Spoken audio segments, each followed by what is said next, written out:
Okay? Hey, Vic, did you intend to play Jalen Phillips that many snaps going into the game, or was it just how he was playing and you're like, let's just roll with it? No, that was the intention. He's been playing all year. It's not like he's been inactive. As far as picking up the scheme, though, Well, a lot of carryover from 23. It's our first time speaking with you since that trade. What was your view of the acquisition and your background with him? All for it. And what do you like about Jalen as a player? You guys saw it. He plays hard. He's strong at the point, good pass rusher, you know. Does it help? When you shop at Nordstrom's, you get good stuff. Does it help you to have that different type of body type at that position with him on the team? It's not so much body type, but I know what you're saying. It's the way he plays, you know. He plays big. On that 4th and 1 with Morrow sort of calling it out, how is that rare for a defensive tackle to be able to do that? You know, some of it's, you know, preparation during the week. Some of it's what's happened in the game.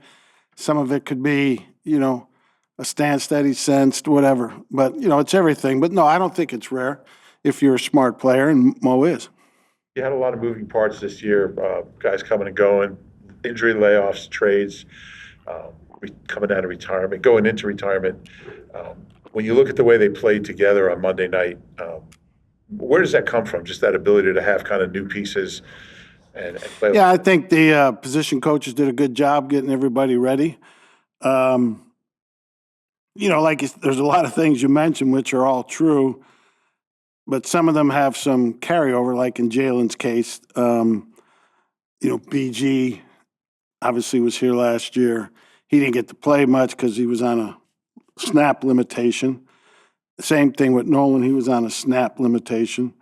You know, Nolan's back and he's been here. So, yeah, I think overall the players and their position coaches did a good job getting them ready. The secondary cornerback too was a big question in training camp. You had your own doubts that you expressed about Adoree in training camp. Are you surprised that he's still the guy there, and what does that say about him that he is still the guy there at this point? No, I'm not really surprised.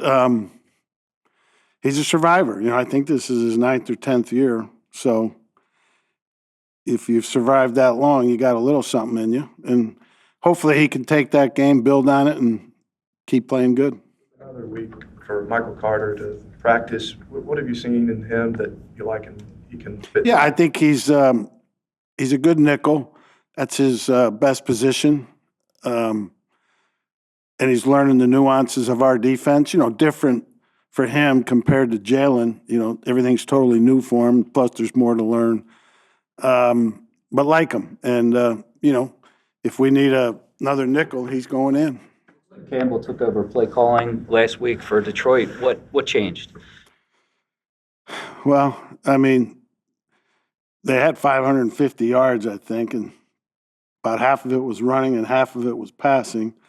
So they were really good. And they got a lot of talent on that side of the ball. They got the best O-line in the league.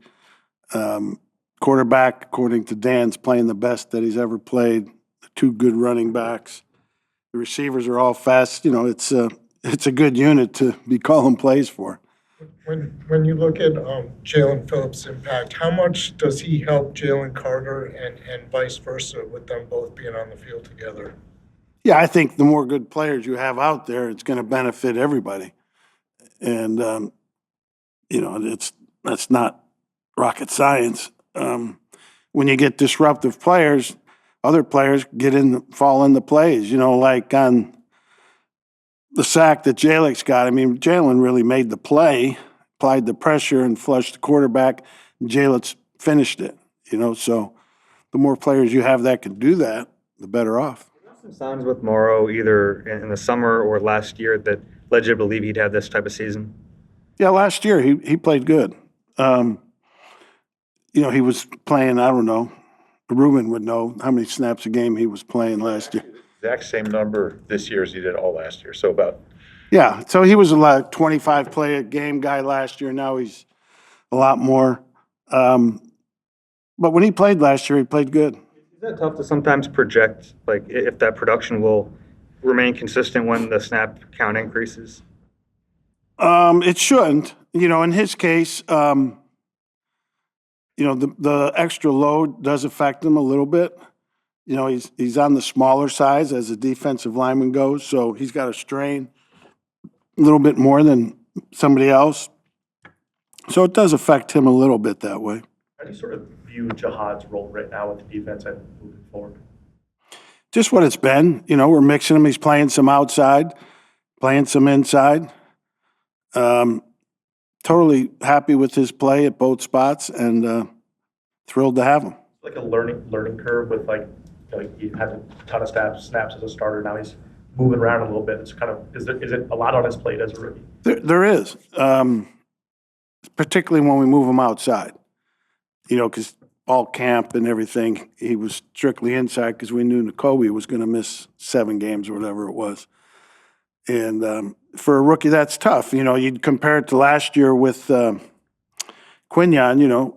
We messed with him at nickel early in the offseason, a little bit of camp.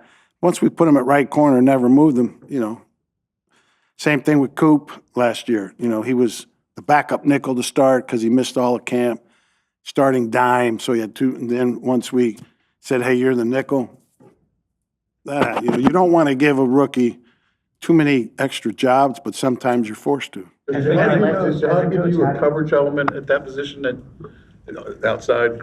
Maybe? Yeah, he should excel at that. He should. But again, it's the reps.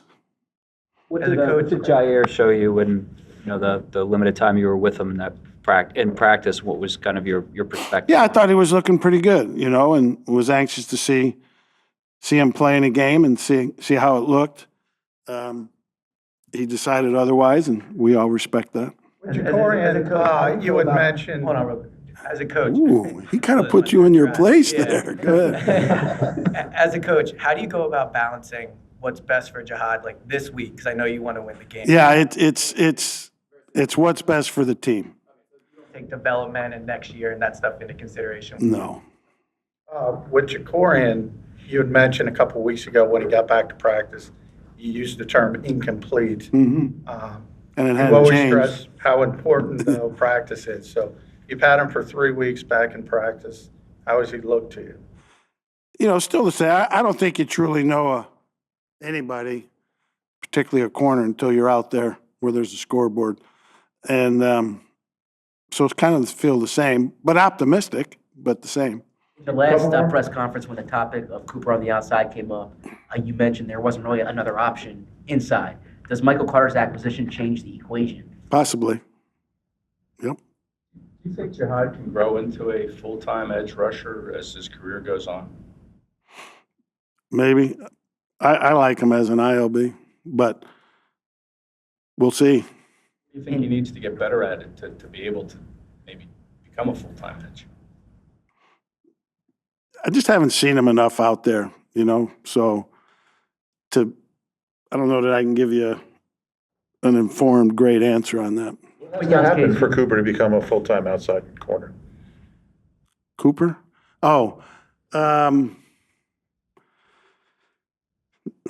just that the play out there is not good enough. In Quinyon's case, you've mixed up whether he's playing field side or boundary side. What dictates that? I want to get Every game's different. Could be a jersey number, could be call. There's a ton of variables in it. With Really? I'll just say that's right. Go ahead. With Cooper outside, to get better, he's been at nickel all this time. Is there faith that if he has more reps there, that he would get better to the point where he would be able to start there? Well, he does start there in the base. And Cooper's a little different in that all he played in college was corner. And there's a little less to learn there. It's mentally. But because of his background and his football acumen, he can adjust to that quicker and better than most.